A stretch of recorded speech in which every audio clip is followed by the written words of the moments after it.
नमस्कार दोस्तों मैंने अभी अभी नेटफ्लिक्स पर Beverly Hills Cop part 4 Axel F नाम की मूवी को देखकर कंप्लीट किया है। 2 घंटे की मूवी की लेंथ है एंड हिंदी में भी ऑफकोर्स अवेलेबल है। एंड इसके साथ साथ पिछली जो 3 फिल्में हैं, जो ओरिजिनल ट्रायलॉजी थी 1984 से शुरू होकर 1994 में थर्ड पार्ट रिलीज हुआ था एंड उसके 30 साल के बाद ये पार्ट आज रिलीज हुआ है इस मूवी का। तो इसको देखने से पहले मुझे लगता है कि आपको पिछली मूवीज कम से कम पहला पार्ट तो देखना चाहिए, ताकि आपको कैरेक्टर के बारे में पता चले कि वो है क्या, कौन है, वगैरह वगैरह। लेकिन तीनों ही फिल्में देखी तो बहुत अच्छी बात है।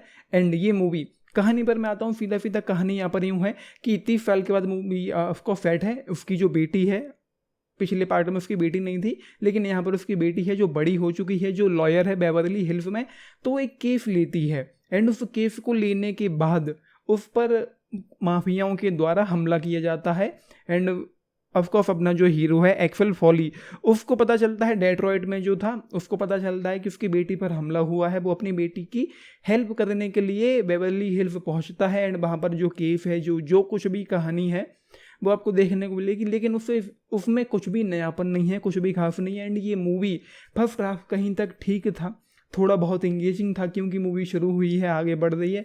लेकिन लगभग सेकंड हाफ आते आते मैं इस मूवी से पूरी तरह से डिस्कनेक्ट हो गया। मूवी की जो स्क्रीन प्ले है, जो राइटिंग है, जो डायरेक्शन है, जो ट्रीटमेंट है, कुछ भी उसमें अच्छा नहीं है। बिल्कुल भी एक्साइटमेंट नहीं है, बिल्कुल भी इंटेंसिटी नहीं है, किसी तरह का कोई थ्रिल नहीं है, कोई टेंशन नहीं है। एंड इस मूवी को तो छोड़ी, तो पिछली जो तीनों फिल्में हैं वो भी मुझे कुछ भी खास वहाँ पर पसंद नहीं आया था। एंड 30 साल का लंबा इंतज़ार, लंबा वक्त लेने के बाद भी वो लोग इस फिल्म में कुछ भी नयापन नहीं कर पाए हैं। मतलब वो बेवरली हिल्स पहुँचता है एंड वहाँ पर किसी के भी फेक आइडेंटिटी के नाम से कुछ भी बोल के वो होटल में या कहीं पर भी घुस जाता है, गाड़ियाँ उठा लेता है, कुछ भी करने लगता है जिसमें कोई नयापन नहीं है। एंड एक्शन के नाम पर भी वही है, मतलब एक बड़ा सा ट्रक, एक बड़ी सी गाड़ी हाईजैक कर लो एंड सड़क पर आने जाने वाली तमाम गाड़ियों को टक्कर मारते हुए निकल जाओ। हाँ, कुछ थोड़ा बहुत अलग भी है, जो है देख लेना। एक चॉपर वाला सीक्वेंस था जो मुझे थोड़ा सही लगा। एंड यहाँ पर हमको जोसेफ गॉर्डन लेविट भी देखने को मिलते हैं, जिनको मैंने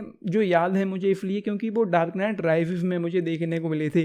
तो बाकी तो भाई उसमें कुछ भी खास यहाँ पर हमको देखने को मिलता नहीं। एंड यहाँ पर एक सीन आता है, एक मोमेंट आता है जब सेम चीज़ें होती हैं। मतलब जो वो बंदा है, जो अपना एक्सेल फॉली है, जो क्राइम जिसने किया है, या मतलब जो गुनहगार है, जो भी है, मतलब जो दूसरी पार्टी है, वो उसको हटाने के लिए वही सेम टेक्निक का यूज़ करते हैं। मतलब उसको इस केस से हटाने के लिए सेम तरीके से उसको किसी और केस में फंसा देना, फिर अपना काम निकाल लेना। एंड वो सब है। तो ऑल इन ऑल इस फिल्म में कुछ भी नया नहीं है, कुछ भी नया पुराना तो खैर साइड में ही रखो।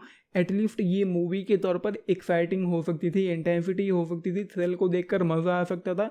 कुछ ऐसा हो सकता था कि ताली मारने का मन करे, सीटी मारने का मन करे।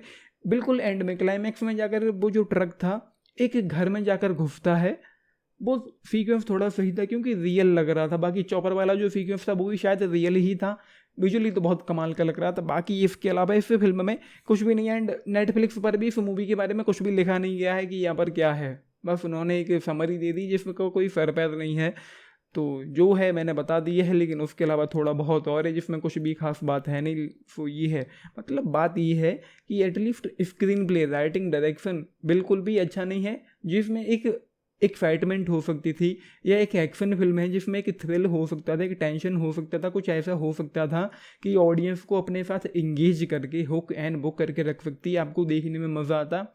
ये हो सकता था इस फिल्म में, लेकिन नहीं है। एक बिल्कुल सेम टू सेम उसी ढर्रे पर ये फिल्म चलती हुई आ रही है, जिस ढर्रे पर जिस तरीके से वो पिछली फिल्में चल रही थी, जिस तरीके से वहाँ पर जो चीज़ें हो रही थी उसी तरीके से यहाँ पर। बस फर्क इतना है कि इस बार उसकी बेटी है, वो अपनी बेटी की हेल्प करता है, बस ये है। उसके अलावा तो कुछ भी नहीं। जस्ट मतलब मैं क्या ही रेटिंग दूँ, जस्ट 2 स्टार आउट ऑफ 5 इस मूवी के लिए। बाकी एक्टिंग वगैरह जो है वो ठीक ठाक है, लेकिन जो लीड कैरेक्टर है उसमें ही मैं उतना डीपली इन्वेस्ट नहीं हूँ। मतलब डेप्थ हो सकती थी या होनी चाहिए थी, एक फील होना चाहिए था, एक इमोशन होना चाहिए था, एक बॉन्डिंग होनी चाहिए थी ऑडियंस के बीच में और कैरेक्टर्स के बीच में, जो नहीं है। जो सैड कैरेक्टर्स हैं जैसे कि जोसेफ गॉर्डन लोइट है, उसके बारे में कुछ एक दो चीज़ें जानने को मिलती हैं, लेकिन इनफ नहीं था। कैरेक्टर डेवलपमेंट पर भी यहाँ पर कुछ खास काम किया नहीं गया है इस फिल्म में। सो जैसा कि मैंने कहा है, जस्ट 2 स्टार आउट ऑफ 5 इस मूवी के लिए। एंड पेरेंटल गाइडेंस की बात करूँ, इस मूवी को 18+ की कैटेगरी में रखा गया है क्योंकि कुछ डायलॉग, जो भाषा है वो उस तरह की यूज की गई है। लेकिन सीन के नाम पर सिर्फ एक किसिंग सीन देखने को मिलता है इस फिल्म में। तो मेरी नज़र में ये कम्प्लीटली डिसअपॉइंटमेंट है, कम्प्लीटली टाइम वेस्टिंग है एंड पूरी तरह से बोरिंग है, बकवास है। इन शॉर्ट ये फिल्म आपने देखी है, लिख के बताना आप लोगों को इस मूवी पर क्या टेक है। बाकी लाइक शेयर सब्सक्राइब भी करना चैनल को video and this is Nitesh signing off, thank you.